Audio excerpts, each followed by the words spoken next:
Hello friends, welcome to Nisha's kitchen Tamil. இந்த வீடியோவில் அருமையான டேஸ்ட்டில் பஜ்ஜி மிளகா வச்சு இன்றைக்கி பஜ்ஜி போட போகிறதுல சூப்பரான ஒரு சைட் டிஷ் தான் பார்க்க போகிறோம். வாங்க அதை எப்படி பண்ணுறதுன்னு பார்க்கலாம்.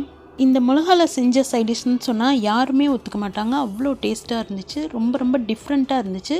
கண்டிப்பாக அதை செஞ்சு பாருங்கள். ஃபஸ்ட்டு இங்கே நான் மிளகா எல்லாத்தையும் நைஸாக கட் பண்ணி எடுத்து வச்சுருக்கேன். இப்போ அடுத்தடுத்து என்ன ஜாமான்னு சொல்கிறேன். தக்காளி பெரிய சைஸ் தக்காளி நல்லா நைஸாக கட் பண்ணி வச்சுருக்கேன்.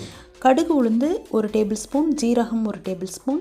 இப்போ இதுக்கு தேவையான வெங்காயம் பெரிய சைஸில் 2 வெங்காயம் நல்லா நைஸாக கட் பண்ணி வச்சுருக்கேன். இப்போ அடுத்ததாக இதுக்கு தேவையான கருவேப்பிலை ஒரு 2 கொத்து கருவேப்பிலை நான் எடுத்து வச்சுருக்கேன். இப்போ இது தாளிக்கிறது எப்படின்னு பார்க்கலாம்.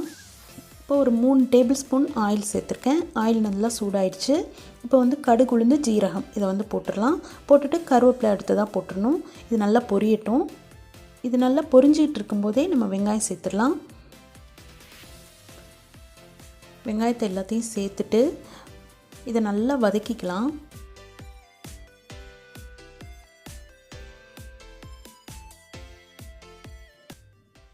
இங்கே பார்த்தீங்கன்னா நல்லா வெங்காயம் வதங்கிடுச்சு. இப்போ தக்காளி சேர்த்துக்கலாம்.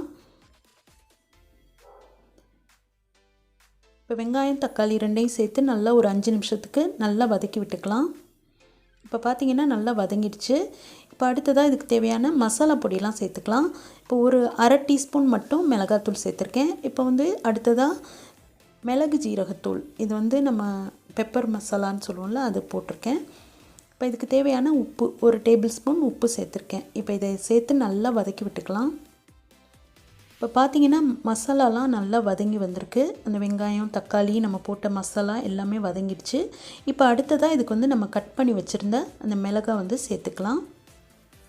இந்த மிளகாய் பார்த்திங்கன்னா ரொம்ப நேரம்லாம் குக் பண்ணணும்னு அவசியம் இல்லை. ஒரு 5 நிமிஷம் மட்டும் வேக விட்டால் போதும். நல்லா ஒரு க்ரன்ச்சியான ஒரு பொரியல் நமக்கு கிடைக்கும்.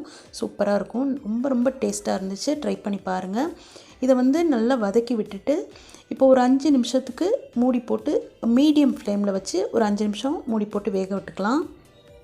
இந்த மிளகாய் நாங்கள் இது வரைக்கும் பஜ்ஜி மட்டும்தான் பண்ணியிருக்கோம். இந்த மாதிரி பொரியல் மாதிரி சைட் டிஷ்ஷாக நாங்கள் யூஸ் பண்ணதில்லை. இந்த தடவை நான் செஞ்சு காட்டியிருக்கேன். ரொம்ப டேஸ்ட்டாக இருந்துச்சு. கண்டிப்பாக இதை வீட்டில் செஞ்சு பாருங்கள். இப்போ கடைசியாக இதுக்கு அந்த தேங்காய் பூ ஒரு 1/2 கப்பு தேங்காய் பூ நான் துருவி இதில் சேர்க்குறேன். இதை சேர்த்துட்டு ஸ்டவ் ஆஃப் பண்ணிட வேண்டியதான். அப்படியே நல்லா மூடி போட்டு ஒரு 5 நிமிஷத்துக்கு விட்டுட்டிங்கன்னா சூப்பராக செட் ஆகிடும். இதை வீட்டில் இருக்கிறவங்கள்ட்ட இந்த காய் பொரியலை கொடுத்து இதை என்ன காய்னு கேட்டு பாருங்கள். அவங்களால கண்டே பிடிக்க முடியாது. ரொம்ப டிஃப்ரெண்ட்டான டேஸ்ட்டில் இருந்துச்சு. கண்டிப்பாக இதை ட்ரை பண்ணுங்கள்.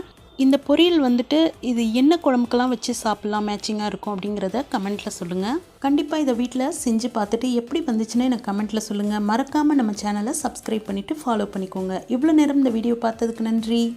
Thank you.